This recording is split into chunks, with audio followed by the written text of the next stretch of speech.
un système répétitif qui va permettre la chose suivante, c'est-à-dire que vous serez, l'ennemi sera toujours, nous serons, puisqu'on a l'intention de prendre cette fortification, on sera toujours à découvert. C'est-à-dire que je ne sais pas ce qu'il y a derrière.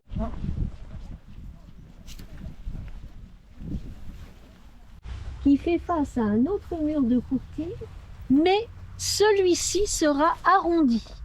Et il fera face à un autre mur de courtine avec un arrondi. On appelle ça des bastions. D'accord?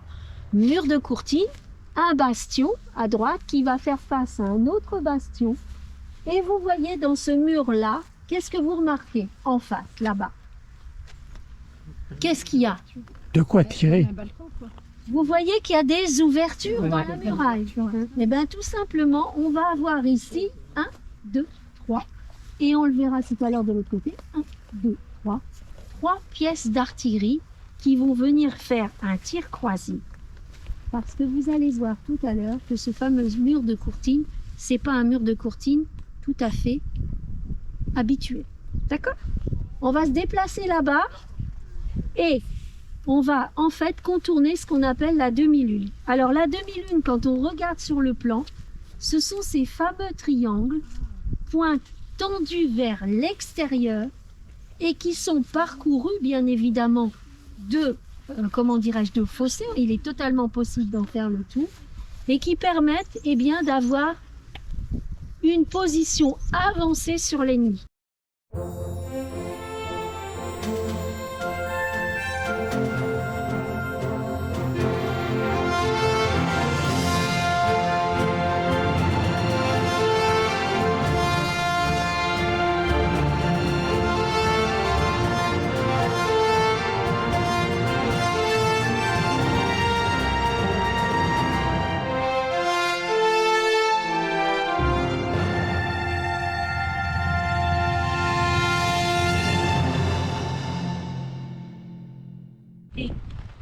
Bien évidemment, c'est la raison pour laquelle les fortifications ont été érigées.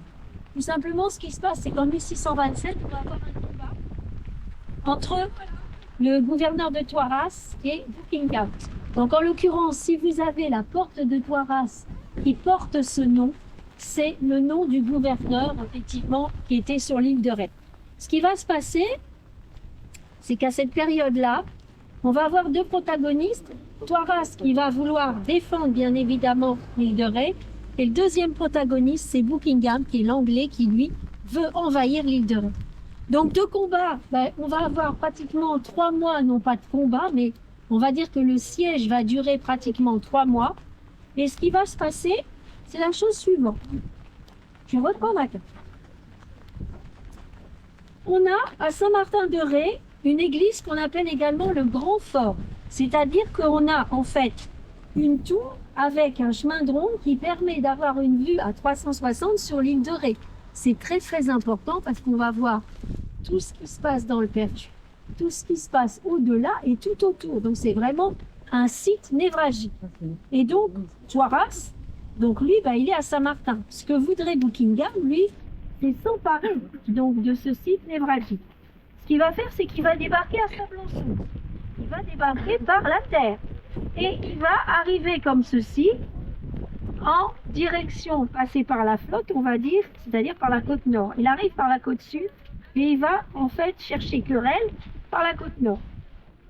À la flotte, à cette époque-là, sur l'île de Ré, il n'existait uniquement que 2, quand je dis fortifications, en fait c'est 2 forteresses. C'était la première, c'était Fort-Laprée, que vous avez peut-être vu, c'est un petit fort en étoile. Et le deuxième, c'était ici à Saint-Martin, il y avait une citadelle, mais toute petite, qui n'avait rien à voir avec l'ensemble qu'on a vu tout à l'heure sur la carte. Donc, première chose, Toiras donc avance dans ce sens-là, notre ami Buckingham dans l'autre, donc commence, première chose, Fort-Laprée est défait. Donc, Buckingham continue sa progression. Nous avons, Toiras qui va avancer et à un moment donné, il va faire volte-face. Parce qu'il se dit que numérairement, il est pas dedans. C'est-à-dire qu'on a quand même pratiquement 8000 Anglais qui font face à une armée qui a à peine 2000 soldats, entre 2000 et 2500 soldats. Ce qui va se passer, c'est qu'il va faire volte-face, il va revenir à Saint-Martin, et c'est lui-même qui va détruire toutes les parties hautes de l'église pour ne pas que l'Anglais, il pensait qu'il aurait la victoire, Pinga, eh bien s'en empare et puisse, on va dire, martyriser bien évidemment la population locale et bien sûr prendre fait et cause le site de Saint-Martin-de-Ré et donc être le vainqueur. Ce qui va se passer, c'est que à cette période-là, on a déjà, donc dans le cadre du long siège de La Rochelle qui va être après, on a déjà des soldats qui sont déjà ici. On est sous Louis XIII, hein, il y a Richelieu. Donc il y a on va dire un détachement qui va être amené à traverser et à prendre à revers, ou en sandwich si vous voulez, notre ami Buckingham. Comme ça, ce qui va se passer, c'est que, en fait, Toiras va avoir la victoire, mais vraiment à un cheveu. Et donc, c'est la raison pour laquelle vous avez maintenant 2 portes, parce que les personnes qui venaient de Champagne, par déformation, ça va devenir Campagny dans notre patois local. Et donc, la porte des Campagny, elle est dédiée à ce bataillon qui a donné la victoire à Toiras, qui a le nom de l'autre porte, et qui a permis donc à l'île de Ré de rester français. D'accord? Donc, c'est la raison pour laquelle vous avez ces 2 portes magistrales, la porte des Campagny ou porte de la Coiffe, et la porte de Toiras ou porte de la Fleur. À la suite de ce combat, ça a été quand même terrible, puisqu'il y a plus de 8000 Anglais qui ont été complètement, on va dire, défaits et coupés en morceaux. Plus la population locale.